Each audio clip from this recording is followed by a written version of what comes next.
এই গভর্নমেন্টে যারা আছেন লাস্ট 15 ইয়ার্স তাদের কন্ট্রিবিউশন কি দেশ জাতির প্রতি? এই যে একটা গভর্নমেন্ট ফর্ম হলো, কার অপিনিয়নে কিভাবে ফর্ম হলো উই ডোন্ট নো। শুধুমাত্র কয়েকজন সমন্বয়কের কথায় একটা গভর্নমেন্ট হয়ে যাবে? এখন পর্যন্ত গভর্নমেন্টের ফাংশনিং এত দুর্বল, ওইদিকে পাহাড় অশান্ত হচ্ছে, শেষ পর্যন্ত সেনাবাহিনীকে ম্যাজিস্ট্রেসি পাওয়ার দেওয়া হলো। একটা গণতান্ত্রিক রাষ্ট্র হিসেবে গড়ে তোলার জন্য আমাদের যেই রিফর্মস গুলো প্রয়োজন, তার জন্য এই সরকারকে যতদিন প্রয়োজন ততদিন তারা থাকবে।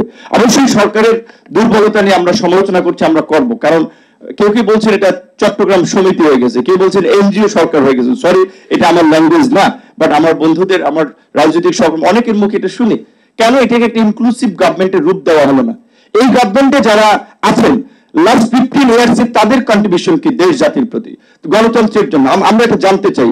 আপনারা কোশ্চেন করেন, আমি জানি না, আমাদের অবশ্যই যারা ছাত্র আন্দোলনের নেতৃত্ব দিয়েছেন তাদের সাথে সম্পৃক্ততা, তাদের মতামত আমাদের শোনার অ্যাক্সেস আছে। এই যে একটা গভর্নমেন্ট ফর্ম হলো, কার অপিনিয়নে কিভাবে ফর্ম হলো উই ডোন্ট নো।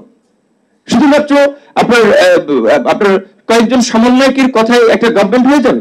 আন্দোলনটা কি শুধু সমন্বয়করা করেছে? পলিটিক্যাল পার্টিগুলো পেছন থেকে কিভাবে ট্রিগার করেছে, কিভাবে সাপোর্ট দিয়েছে, সাংবাদিক, শিক্ষক, অভিনয়, চলচ্চিত্র শিল্পী বলেন, আর্মির এক্স অফিসাররা বলেন, সামরিক বাহিনীর শেষের দিকে তো সবাই নেমেছে। কাদের অপিনিয়ন নিয়ে গভর্নমেন্ট হয়েছে? এখন পর্যন্ত গভর্নমেন্টের ফাংশনিং এত দুর্বল, ওইদিকে পাহাড় অশান্ত হচ্ছে, এইদিকে আবার মাইনরিটি, এইদিকে আপনার রাস্তা নামছে, আবার গার্মেন্টস সেক্টর অস্থিরতা হচ্ছে, শেষ পর্যন্ত সেনাবাহিনীকে ম্যাজিস্ট্রেসি পাওয়ার দেওয়া হলো। রাজনৈতিক দলগুলো হচ্ছে মেইন স্টেক হোল্ডার। এই সরকারের ব্যাকআপের জন্য, স্থিতিশীলতার জন্য রাজনৈতিক দলগুলো হবে তার অন্যতম সহযোগী।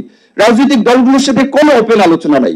পার্থ ভাই এখানে আছেন, আমাদেরকে ডাকা হচ্ছে শুধু 13 তারিখ, এই 15 আগস্ট জাতীয় শোক দিবস, থাকবে কি থাকবে না, শেষ। আর কোনো এখন পর্যন্ত ফর্মাল কোনো ডিসকাশন নেই, 1.5 মাস হয়ে যাচ্ছে।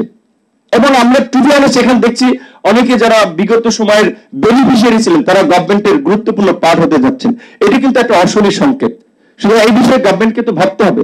গভর্নমেন্টের সাথে যাদের অ্যাক্সেস আছে, আমি ইন্ডিভিজুয়ালি আমরা বলছি, এই গভর্নমেন্টকে একটা জাতীয় সরকারের রূপ দেন।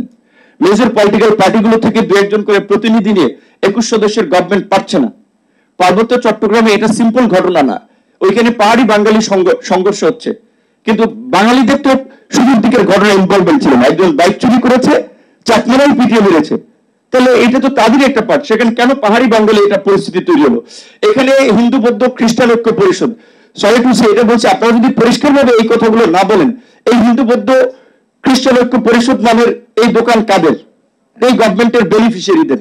রানা দাশগুপ্ত এই গভর্নমেন্টের সবচেয়ে একজন বড় বেনিফিশিয়ারি। তিনি পলাতক থেকে বিবৃতি দিচ্ছেন কতগুলো ঘটনা, যে এই গত 4 অগস্ট থেকে 20 অগস্ট পর্যন্ত নাকি 2010টি সংখ্যালঘু হামলা হয়েছে। আমি জিল্লুর ভাইকে অনুরোধ রাখবো, সম্ভব হয় যদি সিজেস এর পক্ষ থেকে সংখ্যালঘুদের উপরে হামলার একটা তদন্ত করেন, এবং আপনারা যেহেতু একটা বড় আপনার প্রতিষ্ঠান, আপনাদের কানেক্টিভিটি আছে, আপনারা একটা জাতির সামনে এই প্রতিবেদন উপস্থাপন করেন। কিছুদিন আগে ইন্ডিয়ার মিডিয়াগুলোতে আমরা দেখেছি এখানকার মাইনরিটি কিভাবে টঙ্কার হিসেবে ব্যবহার করে, যে আপনার ওখানে প্রচার করা হচ্ছে যে ঘটনাগুলো ঘটেছে ম্যাক্সিমাম 2-1টি রাজনৈতিক ঘটনা, এতগুলো এভাবে ঘটনা ঘটেনি। তারপরে আমরা চাই কোনো ঘটনা ঘটবে না, কিন্তু এই যে একটা বেনিফিশিয়ারি গোষ্ঠী গত 15 বছরে তারা কিন্তু রাষ্ট্রকে স্থিতিশীল অস্থিতিশীল করার জন্য নানানভাবে চেষ্টা করছে।